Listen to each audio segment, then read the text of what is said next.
a safe space for St. Louis to learn about soccer. This is Soccer 101 with Michelle Smallman and Moon Valjean. Welcome into Soccer 101. This is the safe space for St. Louis to learn about soccer. I'm one of your hosts, Michelle Smallman. Our other host, Moon Valjean, is with us. Moon, what's going on? How you doing? I'm doing well. I had it's been a heck of a couple weeks here in the soccer world, and not only with the inaugural match here at CITYPARK with St. Louis City SC, but also with the World Cup kicking off. And I had a couple great shows in my rock and roll band on the East Coast in Jersey and Baltimore. So it's been busy, and I'm getting ready for the holiday. How about you? Same thing. I feel like there's soccer news every single day, whether it's the match that just happened, as you mentioned, the kit was unveiled, which we're going to talk about our opinions of what the new STL City SC kit looks like. World Cup action. We have news about Ronaldo. It feels like there's so much soccer stuff happening every single day. Definitely a lot. Again, we're going to try to keep it simple because this is a safe place for St. Louis to learn about soccer. So we're going to give you kind of like the quick hits. There is so much happening that we could get into, and I don't want to feel like we're leaving out, some of the guys that were playing on the City 2 team that got contract options exercised and made the first squad. So we'll get into them later and name them by name and talk about them as assets to our team.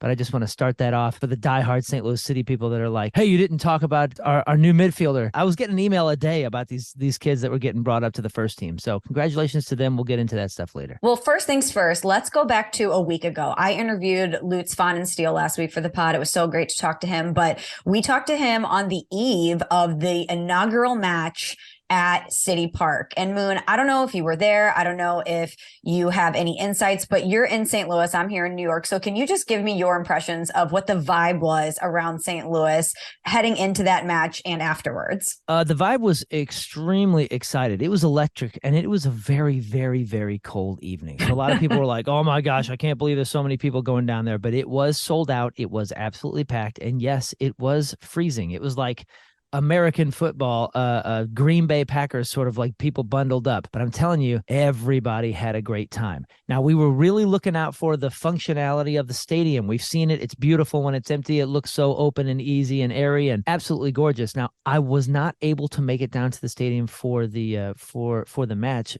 in person because I had rehearsal. But while I was rehearsing, I had 2 computer screens with it up because it was on ESPN Plus. And I'll tell you what, even from the television perspective, it looked beautiful. It looked packed. It was so loud. The audio, I mean, it was beautiful. I was watching professional soccer on TV that was happening in my hometown with a home club. That in itself was amazing. But then on top of that, I've watched thousands and thousands of matches from a couple dozen different countries. And even through the TV, you could feel the energy. You could hear the sounds. You could hear the supporter section, behind that goal that we've talked about, angled as steep as it could be for that wall of sound. You could hear it the entire time. You could hear the drums. You could hear the chants. It seemed like this team has been together for 80 years. It really came through on TV. And then when we were talking about it on the Rizzuto show the following day, we had a lot of people checking in saying, this was my experience. And even though there was a technicality or a flaw here and there with maybe some of the food lines or whatever, everybody's impression that went down there was, wow, that was amazing. Glowing reviews. I think everybody gave it like an A- or a B+ for its first go round, and that's impressive. Yeah, I obviously didn't get an opportunity to go there since I'm in New York, but everybody that I spoke to that was there, Moon, was blown away by the stadium. They were absolutely blown away. And like you mentioned, it was freezing cold, and it's a soft launch. It's just like a restaurant. There's, they're going to work out all of the issues and the kinks. That's the point of having a friendly like that, so that the stakes aren't necessarily as high. But everybody I spoke to could not believe how gorgeous the stadium was, how amazing the food options were, the technology, like we've spoken about, where it's all touchless or you can order through the app. I just truly think that even though eventually the luster will come off the stadium a little bit and we'll be more focused on the club and the results, I think at least for the first year or two, the stadium is going to be the star. Absolutely. Yeah, it was exciting. And like you said, everybody that went through, it was a soft opening, just like you mentioned. That's a great way of putting it. So with a soft opening, getting a B+, an A rating, and everybody being impressed and excited, I'm so happy. I can't wait till mid-season next year and everything is just rocking and rolling. Absolutely. Okay. Well, in addition to the soft launch of the stadium and the first friendly with Bayer Leverkusen, we got the first kit. It came out. It's got that city red color as the base. There's the navy and the yellow accents and the piping. There's an homage to the St. Louis City flag that's on there. It, of course, has the Purina sponsorship on the front, and then you have the city patch on the corner. So, Moon, tell me what your impressions are of the kit from a fashion standpoint. Do you like it? Yeah, I'm a snobby guy with kits because I like to buy as many kits as I can, and I want to look good. You know what I mean? Like, we all want to look good. So not only do we want to rep the teams that we like, but we want to look great. And when you have a crummy jersey like Liverpool has many times in the last couple of decades, and I hate Liverpool, but I have a lot of Liverpool friends that when a jersey came out, which did about a decade ago, that was just absolute garbage, they bought it, but they never wore it. So when you get a bad jersey, man, it's a bummer. It's a real bummer. But this thing came out, and I will say it is nice. Like you said, it's the city red. It's that razzmatazz kind of bright, intense city red color. It's got the Purina sponsor on the front, BJC on the sleeve, Apple TV on the other sleeve. It's got the St. Louis City crest right there, the City SC crest. The badge goes on the left breast where all the MLS teams will have theirs. The Adidas stripes on the top are that blue, and the sleeves and the bottom on the official jersey have that blue and yellow piping, and I really appreciate the yellow piping. Now, if you get the replica jersey, it doesn't come with that. It doesn't have the blue or the yellow piping right there. Still has the yellow stripe down the side, but not the piping on the bottom or the sleeves. And I honestly, I'm a replica guy. Like, go for the replicas, because they're usually like $80 cheaper and all that. But I will say, this official jersey really does look 100 times better than the replica because of that piping. It does make a difference for me. I give it a B or a B minus, and I'm only saying that because I wished it was something a little bit more intense, the bars, the hoops, or the checks. But overall, this is a really good jersey, especially for a team that didn't exist long ago. This is a great first launch, and I can only see it getting better from here. It does have an homage to the arch. If you hear me say that, you're probably looking for an arch. That's not what you're looking for here. On the right half of the jersey, it's got this kind of like shaded check pattern, and that is to represent the panels of the arch. If you know what I'm talking about, if you've been down to the arch, if you've ever seen pictures of it gleaming in the sun, it's got these big steel panels that reflect slightly differently. That is what you're seeing on the right side of the jersey. And it's cool. It's cool. It's a great idea. It's clever. You have to explain it to people, but it's cool. Yeah, it's that geometric pattern that's on the right-hand side, like you mentioned. I'm going to give it an A minus, Moon, because I love the city red color. I love that it's a unique color to this club. And when you see this color, you know exactly what it represents because no one else has it. And I think that's really special. And I think based on the parameters with which they were given to work, that they did a really good job because you do have to get in so many logos and different labels. And I think they were able to accomplish that without making it look too cluttered. And I just love the yellow piping. Like, to me, that's what takes it from getting into the B category up into the A, because I think that yellow just really pops and makes it look very cool and special. And I love that it's a nod to the history of St. Louis while trying to keep it modern as well. The other thing to look out for is this is just the jersey. We don't have a full kit here, meaning shorts and socks. I'm really interested in seeing what they do with that. I know we're talking a little fashiony here for soccer, but I would love to see the dark blue be the shorts and the yellow for the socks. That would be interesting.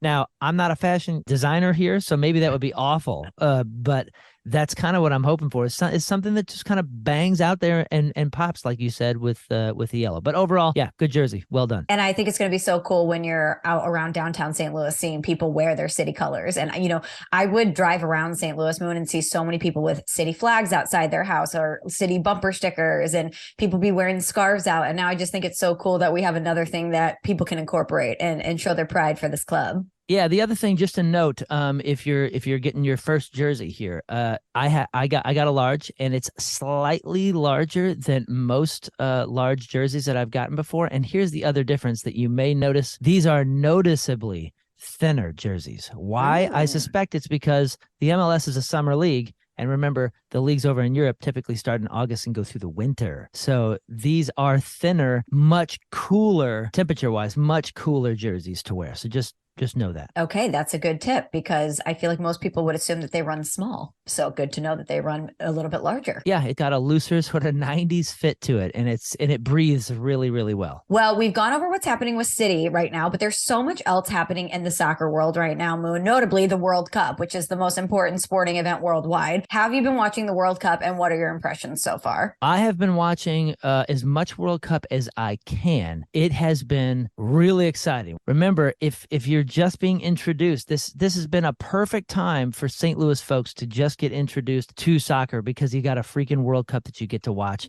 in the coming months up to our first season here. So take the opportunity, see some of these matches. Even if you think it's a country that's really small and nobody's talking about them in the favorite five or any of that kind of stuff, watch these guys. These guys are on the world's biggest stage. This is the time where unheard of guys can be on the first team of their small country, representing their country, be an absolute hero, get a giant contract, and become a superstar in the Spanish leagues or in the MLS or in the English Premier League. This is a dream come true for any player out there. So you're seeing the best of the best put on the best show that they can in their life and career. So see as many games as you can. I've been watching. Have you seen any? Oh, absolutely. I've been watching as much as I possibly can.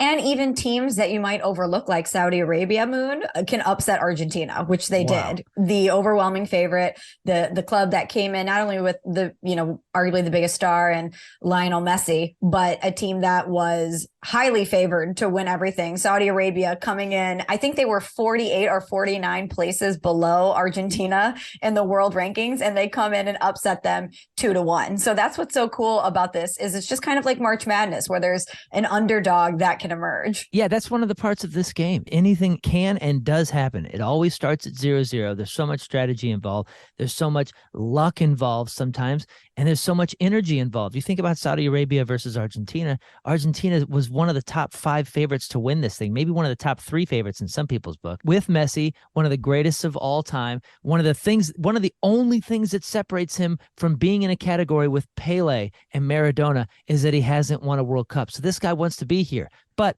he's starting off group play against Saudi Arabia. So what do you think his energy is going to be going into the first match in group play against a team that he thinks he should handle well versus the energy that these Saudi Arabian players are bringing? Those guys were praying before the match, different prayers about helping them out, but also prayers of thanks for being on the same field as Messi. So like their energy was at an all-time high. You think about that going into these matches, and some of these upsets are going to happen. And it's crazy too that not only Argentina could get upset, but Italy, arguably, one of the top clubs in the world who won the Euro recently, they're not even in the World Cup. They didn't even qualify, which is bananas. So it's for us, especially people listening to this podcast who are fresh to soccer, there's no better way to kind of get your sea legs than by watching the most elite talent in the world and the most important stage of soccer in the World Cup. So go to Amsterdam Tavern, watch it at home, whatever you can. But I think this is a great thing to happen, Moon, before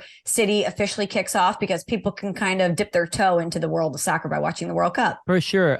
So we're recording this on Wednesday, the day before Thanksgiving. And would you like me to give you a little bit of rundown of what's happened so far? Yes, please. Okay, a little bit yesterday, Mexico and Poland drew 0-0. France put on an absolute clinic against Australia, beating them 4-1. France has been my number one pick to win it, next to Brazil and followed by Spain, then Germany. Everybody saw yesterday why I've said all along, Argentina don't belong in the top 5 for chances to win this thing. They got beat by Saudi Arabia, as we mentioned. Now, 3 goals were called back for being offsides. So Argentina did show a lot during the first half, but man, what an upset. So much, in fact, that King Salman of Saudi Arabia declared today a national holiday after the Saudi team stunned Messi. I mean, really quick, can I just jump in? Think about the gravity of that they made today a national holiday. That's how massive this is, that they wanted to etch it in their history. Yeah. Absolutely wild. Now, today, Morocco and Croatia started off the early morning game, and that was a 0-0 draw as well. Now, that made the third 0-0 draw so far, which is a little bit different. In the 2018 World Cup, there was only 1 scoreless draw the entire tournament. So far, we have had 3. So that's a little bit of wild, but that does not mean that there's not excitement. Again, these are the best of the best teams putting on a show. It's incredible scoring or not, just like hockey, just like anything. Germany and Japan then got started around 7 a.m. Central. And what do you know? Another upset. Japan came out on top with a 2-1 win over Germany. And Germany is absolutely incredible. I got them in my top 3 or 4. But Japan, especially their goalie, wow, were they on this morning. Spain then put on an absolute show against Costa Rica and beat them 7-0. Holy smokes. Unbelievable. Yeah, it's been so fun so far. Is there anything you think with World Cup play, since this is the safe space for St. Louis to learn about soccer, any sort of component of watching these games that you think that if someone is really new to the game and they might be unfamiliar with, that we could kind of dig into? I think the announcers have done a really good job making it very, very plain speak and explaining as things go on. I mentioned Argentina having 3 goals pulled back due to offsides. Now, you probably know what offsides are, but you're not used to this VAR thing. Well, remember the technology that sort of came into baseball where we could start seeing balls and strikes before we even saw the ump? We could see the speed of the pitch and all that. That has made its way into soccer. And VAR is a video assistant referee, and it can be used during the course of a football match. We're talking to assist the referee on any sort of clear and obvious error or serious missed incident. Maybe somebody got tackled away from the play and they want to review it on VAR. Now, goals are reviewed. No goals are reviewed. That's if the ball crosses the line. And remember, in this sport, the entire ball has to cross the line for it to be a goal, or the entire ball has to cross the line for it to be out of bounds. That can all be checked with VAR. Penalties, non-penalties in the box. So when they're talking about offsides, if there's a goal, they want to check to make sure that whoever scored it was not offsides. And Argentina, and I'm being by inches and sometimes fractions of an inch, had a goal, and VAR said, nope, you're offsides. That's what VAR is. You're going to see it a lot. You're going to see it in pretty much every league implemented into these types of scenarios. So that is a video assistant referee. And don't a lot of soccer fans hate VAR? Isn't it kind of like a galvanizing thing to not like it? When it first hit the EPL, VAR was like everyone's enemy because it was like against the spirit of the game or against the speed and the pace of the game, because we just saw some amazing goal and then a celebration and then we would have to take it back. And that would just like ruin hometown fans or hometown celebrations and all that. Of course, it did affect the momentum, the whole feel, and the whole spirit of soccer being a continuous clock and continuous energy. But we've adjusted. Everybody's adjusted. And ultimately speaking, you have so many different famous goals that shouldn't have been goals because somebody was glaringly offsides, or Maradona's hand of God where he won a freaking World Cup with a big old header that actually went off of his hand. Like, these are all things that would have changed the course of history. And ultimately, everybody, I think, wants the best team to win. So you can't argue with VAR. You got to think of the millions, sometimes billions of dollars that are at stake. If a team gets knocked out of a league because of a bad call or a missed call, wouldn't you be in favor of VAR keeping your team up if that's the difference, or winning a World Cup or losing a World Cup and this guy was offsides? Don't you want the computer to catch it? I will admit it took some getting used to, and man, people were really upset about it at first, but I think now it's a part of the game, just like the technology in baseball and the things in football. I mean, think about when instant replay came in. I don't even know what decade that happened, but I bet you it upset some people. Oh, absolutely. But everybody is a little resistant to change, but you hate it until there's a correct call that goes your team's way. And then you love it and you think it's the best thing on earth. And I was actually looking it up, Moon, before we started, because I was just curious. Whenever technology is implemented, there's a demarcation of the improvements that's been made. And it says that VAR helped increase and correct key match decisions from 82% to 94%. So, wow. I mean, that's a pretty significant increase in correct, important decisions that are there because of VAR. Yeah, and I neglected to mention before. So Spain beat Costa Rica 7-0 today. Belgium beat Canada 1-0. And in the U.S. group, England ended up beating Iran pretty handedly. And then the U.S. played Wales and drew 1-1. And one of the biggest controversies was there was a ball that seemed from every angle to be out of bounds, and Wales threw it in when it should have been a U.S. ball. This resulted in a Wales goal that took 2 points off of our win in the table and has us now tied with Wales for second. That's a big deal. Now, they didn't go to VAR on that. or at least I don't remember that. But if you look at different replays, we're all over here being upset. Don't we all want VAR now? Yes, right. Exactly. That's what I'm saying. Until it leans your way, that's, everybody has an issue with something until it benefits you. Yeah. Yeah, so it's been a wild week in soccer. I certainly encourage you to check out as many matches as you can. It's going to be going for the next couple weeks. It's going to be exciting. We've already talked about 2 giant upsets within the first 3 days here of play, our first 4 days of play. So what a time to be a fan, and what a time to be a new fan. Welcome. Well, should we get to an email question? That's as part of the deal here. Is it's a safe place for St. Louis to learn about soccer, and there are no dumb questions. So I feel like since we get so many, we should at least try to tackle one. 100%. Let's do it. So for those people who aren't aware of the email address, if you have any questions about soccer, about City, about the World Cup, or any feedback for us, shoot us a note at asksoccer101@gmail.com, like Mark did. And Moon, here's his question. He says, "Hi guys, I'm totally new to soccer, so my question may seem dumb." Mark, no dumb questions. "But what is a quote good way to watch soccer, and what should I be paying attention to? Do I follow the ball the whole time? Do I watch the defense? Do I look for formations? Tell me the best way to consume this. Thanks, Mark." That is a great question. Like I said before, give credit where credit is due. And the majority of the announcers in all these leagues that you're seeing, including the World Cup, for the most part, there's been 1 or 2 misses this World Cup so far, but they're really great at explaining what's happening. This guy running off the ball, what a through ball that was, and different player styles and how a formation may be affecting things. What I would say is whatever excites you, and if you're able to go to a match, definitely try to take it all in. Watch some of these players. You are watching elite athletes that you may not be able to get the full scope of their talent by watching anything on television. So if you're in person, watch it all. I mean, keep your head on a swivel and just be really looking out for anything that excites you. This is an exciting game that's fast paced everywhere. Now, one thing that I would say to look out for, if you're able to, is watch some of these strikers. Follow the ball. The camera does a good job of following the excitement, following the ball. But if you're able to see some of these strikers like Messi is famous, and I mean super, super famous for being very calm, conserving his energy, but mostly his head is on a swivel. It is constantly back and forth, back and forth, back and forth. He is a positioning master. The reason the guy is so skilled isn't just because of his footwork and whatever and his speed. It's because he always knows where to be. When you're watching the World Cup, watch some of these big names, the Ronaldos, the Pulisics, the Messi. Watch some of these guys on and off the ball. Watch them after they give up a ball, after they pass, see where they go.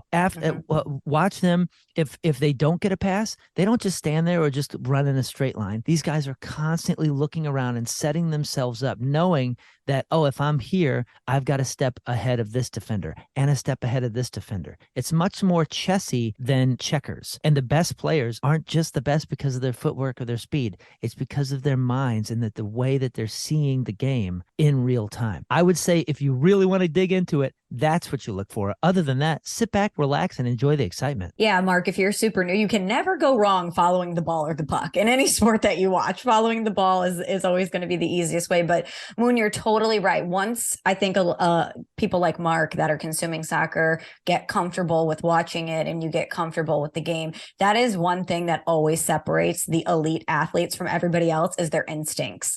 Whether it's a center fielder and the jump he gets off the ball, or the anticipation of what your teammate or what the opponent is going to do. That's always something that just like Messi really helps separate the elite ones from the average Joes and Janes. Yeah, the crazy thing is you can get in this argument with diehard soccer fans. Is it Messi or is it Ronaldo that's the greatest of all time? First of all, neither of those guys are, again, are they going to be talked about in 50 years? Absolutely. But will they be talked about in the same way Pele and Maradona are? I'm not sure unless they win a World Cup. That's the big difference here. Now, are these two in a completely different universe when it comes to skill and everything? Maybe even compared to Pele and Maradona? No doubt.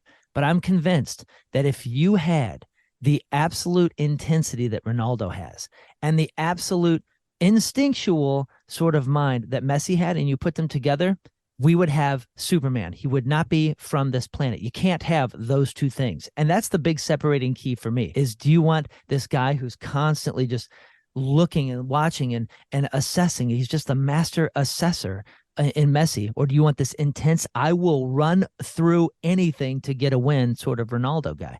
I want them both. I love them both, but I'm a Manchester United guy, so I've always leaned towards Ronaldo. But guess what? As of yesterday, Ronaldo is no longer a part of Manchester United. After a few tense days and months, I'm assuming you saw the big thing he did with Piers Morgan. I did. Yes. So I had been working the National Sports Center on ESPN radio. And in addition to World Cup coverage, this, of course, was a huge storyline globally. So for those who don't know, if you're new to soccer and you're maybe unfamiliar with Cristiano Ronaldo and the drama, Moon, can you lay it out for us? Yeah, so the Premier League team, Manchester United, announced on November 22nd that the 37-year-old soccer phenom is leaving the club, quote, by mutual agreement with immediate effect. The update comes days after Ronaldo, who returned to Manchester United in 2021 for a 2-year deal and had months left on his contract, claimed that he was being forced out of the team, telling Piers Morgan in a bombshell interview that he felt betrayed by the club. The striker is currently in Qatar with the Portugal national team, so you're going to see him with Portugal. He did make a brief statement, and he said this, quote, following conversations with Manchester United, we have mutually agreed to end our contract early. He continued on and said,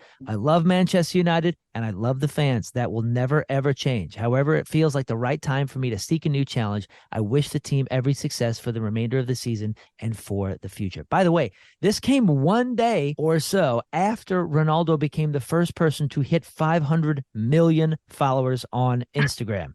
His fan base, his following just there is an enormous country. Yes, absolutely. It's America plus. But it is huge. I mean, when he came back to Manchester United in 2021, it was the biggest news in the soccer world. I mean, this was the homecoming. This was our prodigal son. I mean, this was just so amazing. I bought a jersey. I got a Ronaldo jersey. And with all this stuff, all this, stepping into the drama kind of stuff, I feel a little conflicted right now. I'm rooting for the guy. I think he's spectacular. I think he still has a lot to give. The guy's 37. If I had a body like that at 27, do you know what I mean? I'd be like, he's a mannequin. I mean, he looks fake. He does. He's perfect looking. He's in incredible shape. And if he could go to any league, he'd still be a superstar. In the best league in the world, and EPL and Bundesliga and some others, the guy can still give a solid 70 minutes and be an absolute game changer. So I don't know where he's going to go, because I don't know if any of these elite clubs that he wants to play for so he can play in the Champions League and the multiple leagues through Europe, I don't know if they're going to want to take the chance on the drama. And I don't think Ronaldo's ego is going to be okay coming to the MLS right away or right now. So the MLS, I don't know if you've known this, but like there's been rumors that I've seen that Beckham, who has a big stake down in the Miami team, has offered like ownership to Messi to come down and play in Miami, which honestly, with the way that Messi's career has gone the past couple of years, I can see being a real possibility these next couple of seasons, similar to what Beckham did, similar to what Pele did in the 70s up with the New York Cosmos, kind of come here in the twilight and really just be a superstar and impress everybody and enjoy the weather in the US, which is far better than England. Yeah, make some money, hang out in Miami, not bad. But Ronaldo feels like he should be captaining squads. He feels like he wants to play Champions League. So or that's what it seems. I don't know Ronaldo. Never met the guy.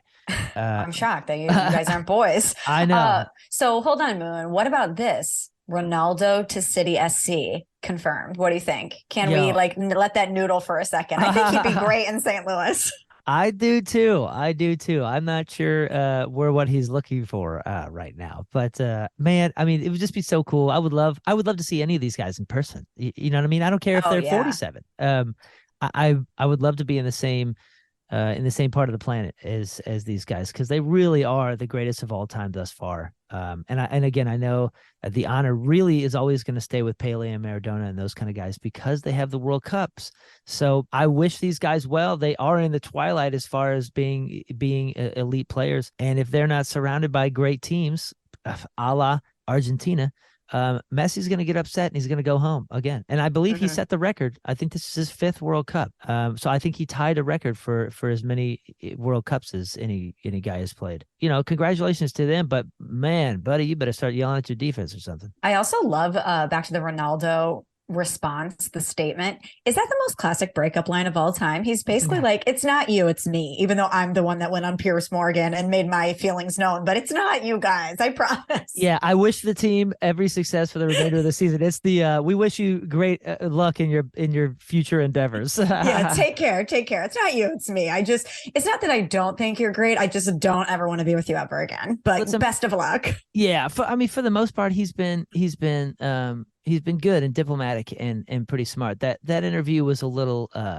intense, a little loose, and it's really ill timing for his teammates because he's got some Portuguese teammates as well that are on Manchester United. Some stars even, and there's got to be some weird tension in the locker room, and I think that's where all this stems from. Is they're trying to rebuild. Manchester United has had disastrous a couple years, gone through a multitude of managers, and they're trying to get like a cohesive, just solid like mission back, like it was in the old days when Ronaldo was first there. Everything that was leaking out of the dressing room is that Ronaldo was not helping that. I think he was initially because the energy was brought there, but he was by all accounts not helpful. We'll just say that. And that sucks because for a guy that's done so much for the sport and so much for his teams and so much for his country, you'd think he'd want to like leave a good taste and have a good impression left there. So it's a shame. It's a shame to see that, but I do wish him well in his future endeavors. Seriously. Absolutely. And I know it's not likely, but let's get Ronaldo to City trending on social media. I will start the change.org petition. Yeah. I just think that he comes to St. Louis. He's the immediate star. It's a brand new club. He can put a stamp on it. There's no better place for you to be the number one person than a team that's never even had a game before. You want to talk about legacy? I think his legacy is already set, but like maybe I could sweet talk him a little bit, or we as a city could sweet talk him a little bit, because that would be unbelievable. Not going to happen, but it would be unbelievable. That would be awesome. And we do have like that intensity. The whole plan is to have like a super crazy, fast-paced, energetic, intense team. And that's what I've loved about the guy. That's honestly what I think a lot of people hate about him, because he's so intense. He's constantly yelling and screaming and this and that. And he gets angry when he gets subbed off, and he was crying after the World Cup last time. And guess what? That's who I want. That's who I want playing for my team. You know what I mean? Like this is serious. This is serious, literally serious business. So I want the guy that's angry, that's screaming at me if I sub him off, because eventually he's going to know that I probably made the right move, but I want him to want to be there. I want him to be angry. That's the Chris Carpenter, Yadier Molina type vibe. Like, you better come out here and beat me up if you think I'm coming out of this game, because you're going to have to drag me off the field. Like, can you imagine? I mean, look at Yadi. Anyone that would tell Yadi, you have to take some time off, your knees are falling apart. He's like going on Instagram to blast the manager, being like, I refuse to not play. And we love him for that. We love that he wanted. I mean, he's retired now, but we love that he wanted to play so much and that he had that passion and intensity for the game. Yeah. And that's what I loved about Ronaldo. So we'll see where he takes that intensity, or if he cools down a little bit. Well, Moon, we did pack a lot into this episode, more than I think we even anticipated, but thank you to everyone that listened. Moon and I will be back in action next week. We hope you have a wonderful Thanksgiving holiday with your family, and watch as much World Cup as you possibly can during this time. And if you have any questions for us, shoot them over. AskSoccer101@gmail.com. Yep. Watch as much as you can, because this MLS season is going to be on us in no time. Till next time. Go!